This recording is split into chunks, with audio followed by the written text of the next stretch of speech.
হর হর মহাদেব। শিবরাত্রি আসন্ন প্রায়। এই মহাশিবরাত্রির পুণ্য তিথিতে আপনারা ভুলেও কেউ এই কাজগুলি করবেন না। যদি করেন তবে অবশ্যই মনে রাখবেন যে দেবাদিদেব মহাদেব আপনাদের প্রতি প্রসন্ন হবেন না। কি কি কাজ যেগুলি শিবরাত্রির দিন যদি আপনি করেন তবে সমস্ত গ্রহ নক্ষত্র বাধা বিপত্তি আপনার জীবনকে ঘিরে ফেলবে, আপনার জীবনকে অতিষ্ঠ করে তুলবে। তবে চলুন আজ দেবাদিদেব মহাদেবের পুণ্য অভিষেক দর্শন করতে করতে সেই বিষয়েই সামান্য কিছু আলোচনা করে নেওয়া যাক। সবার প্রথম আপনারা এই পুণ্য দিনে পুণ্যতিথিতে ভুলেও আমিষ খাবার গ্রহণ করবেন না। আমিষ খাবার এই দিনে অবশ্যই বর্জনীয়। এই তিথিতে উপবাস করতে না পারলেও আকণ্ঠ আহার করবেন না। পেট ভর্তি করে খাওয়া চলবে না। এই তিথিতে দেবাদিদেব মহাদেবের কৃপা পাওয়ার জন্য অবশ্যই অন্ন বর্জন করতে পারেন। ভাত না খেয়ে থাকতে পারেন, রুটি না খেয়ে থাকতে পারেন। তবে একেবারে যদি নির্জলা উপবাস করতে অসমর্থ হয়ে থাকেন তবে অবশ্যই ফলাহারি, দুগ্ধাহারি এবং ডালিয়া খাওয়া যেতে পারে।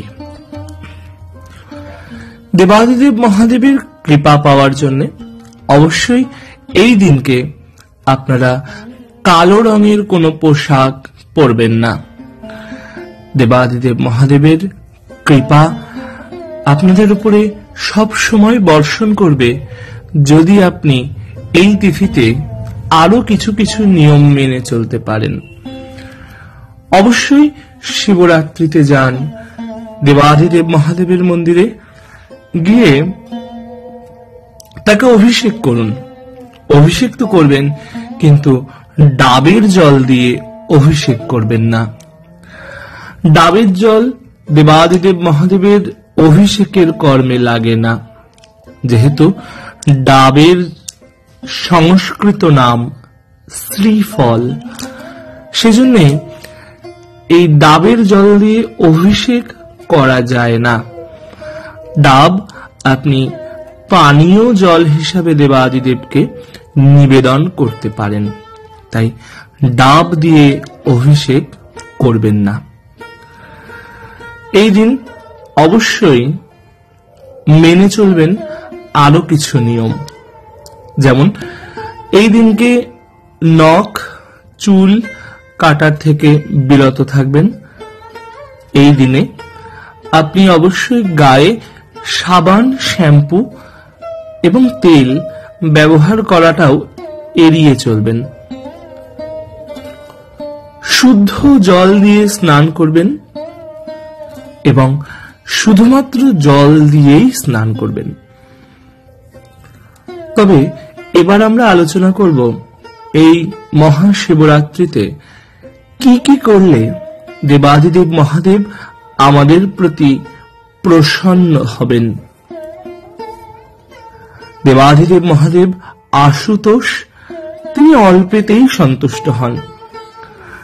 কোনো সামর্থ্য না থাকলে তাকে শুধুমাত্র জল এবং বেলপাতা নিবেদন করলেই তিনি সন্তুষ্ট হন। তবে যদি কোনো ভক্তের হৃদয়ে থাকে যে দেবাদিদেব মহাদেবকে আমি আরো নানা উপাচার নিবেদন করব, তবে তারা এই কাজগুলো করতে পারে। যেমন দেবাদিদেবের অভিষেকের জন্য শুদ্ধ জল, মধু, ঘি, দুধ, দই প্রভৃতি ব্যবহার করা যেতে পারে। যে কোনো ফলের রস যে ফলগুলো খুব রসালো হয় তার মধ্যে ডালিমের রস অত্যন্ত প্রিয় দেবাদিদেব মহাদেবের। এই শিবরাত্রিতে আপনি দেবাদিদেবের কৃপা পাওয়ার জন্য অবশ্যই ডালিমের রস বা বেদানার রস বের করে আপনি দেবাদিদেবের উপরে নিবেদন করতে পারেন। দেবাদিদেবের অভিষেক হয়ে গেলে অবশ্যই দেবাদিদেবকে নিবেদন করুন অর্ঘ্য। অর্ঘ্য কিভাবে তৈরি করবেন না, দূর্বা এবং আতপ চাল দিয়ে, সাথে একটি বেলপাতা এবং নীলকণ্ঠ বা আকন্দ ফুল দিলে অত্যন্ত ভালো হয়। এবং এরও সাথে যদি আপনি শ্বেত চন্দন দিতে পারেন সেটাও অত্যন্ত ভালো হয়। এছাড়া দেবাদিদেবকে আপনি অভিষেকের পর গা সুন্দর করে মুছে পরিষ্কার করে অগুরু মাখাতে পারেন। অগুরু দেবাদিদেবের অত্যন্ত প্রিয়। এই অগুরু গন্ধে দেবাদিদেব অত্যন্ত প্রীত হন। অভিষেকের পর অবশ্যই আপনি দেবাদিদেবকে চন্দন অথবা ভস্ম দিয়ে তিলক করতে পারেন। ভস্ম যে কোনো পবিত্র গাছ, যেমন বেলগাছ, অশ্বত্থ গাছ, বট গাছ, প্রধানত এই তিনটে গাছের শুকনো পাতা দিয়ে আপনি নির্মাণ করতে পারেন। ভস্ম নির্মাণ হয়ে গেলে পর সেটাকে সুন্দরভাবে পিষে চেলে নিয়ে মিহি করে দেবাদিদেবের অঙ্গে তিলক অঙ্কন করে দিতে পারেন। এতে দেবাদিদেব অত্যন্ত প্রীত হবেন।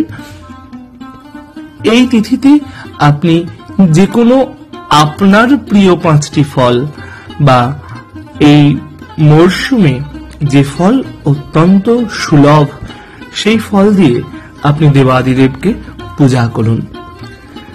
দেবাদিদেবের অত্যন্ত প্রিয় সাদা রঙের মিষ্টি আপনারা অবশ্যই নিবেদন করতে পারেন দেবাদিদেবকে। অত্যন্ত প্রীত হবেন ভোলানাথ। আর দেবাদিদেবের আরো প্রিয় যে বস্তু, সে বস্তু হচ্ছে দুধ ও চালের পায়েস। দুধ দিয়ে তৈরি পিঠে, অর্থাৎ দুধ পুলি পিঠে বলা যেতে পারে। আর দুধ ও গোবিন্দভোগ চালের পায়েস অত্যন্ত প্রিয় হচ্ছে ভোলানাথের। এবং এইগুলো আপনারা ভোগ হিসেবে নিবেদন করতে পারেন। ও দেবাদিদেবের অভিষেকের পর অবশ্যই আপনাদের রুচিসম্মত ফুল দিয়ে দেবাদিদেবকে সাজান, মালা পরান। আমাদের বাংলায় তো বিশেষভাবে প্রচলিত দেবাদিদেবকে আকন্দ ফুলের মালা পরানো। অবশ্যই পরান আকন্দ ফুলের মালা, বেলপাতার মালা পরান। যদি আপনাদের সম্ভব হয় আপনাদের পক্ষে, তবে অবশ্যই 108টা বেলপাতা এই পুণ্য তিথিতে চন্দনে মাখিয়ে দেবাদিদেবের উপরে নিবেদন করুন। তাহলে আপনাদের মনস্কামনা অবশ্যই দেবাদিদেব পূর্ণ করবেন।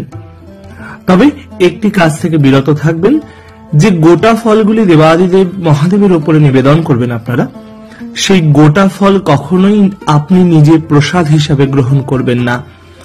যদি করেন তবে সেটা হবে মহাপাপের শামিল। দেবাদিদেব মহাদেবের উপরে গোটা ফল যদি আপনি নিবেদন করে থাকেন, তবে সেই ফলের অধিকারী হন গোবংশ, অর্থাৎ গাভী এবং নন্দী মহারাজ। আপনি নিবেদন করুন গোটা ফল। গোটা ফল নিবেদন করে সেই ফলগুলি আপনি যে কোনো গাভীকে খাইয়ে দিন অথবা নন্দী মহারাজকে খাইয়ে দিন। কারণ গোটা ফল দেবাদিদেবের উপরে নিবেদন হলে পর সেই ফলটা নির্মাল্য হয়ে যায়, এবং নির্মাল্য কখনোই গ্রহণ করার অধিকার আমাদের নেই।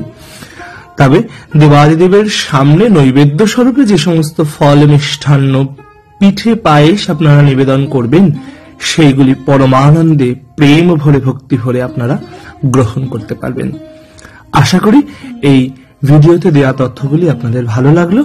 ভালো লাগলে লাইক, কমেন্ট, শেয়ার এবং শ্রী রাধারমন লালজি ইউটিউব চ্যানেলকে সাবস্ক্রাইব করতে ভুলবেন না। অবশ্যই কমেন্টে হর হর মহাদেব লিখে যান, এবং আমি দেবাদিদেবের কাছে প্রার্থনা করি তিনি আপনাদের সকল মনস্কামনা পূর্ণ করুন। জয় জয় শ্রী রাধে, জয় জগন্নাথ, হর হর মহাদেব।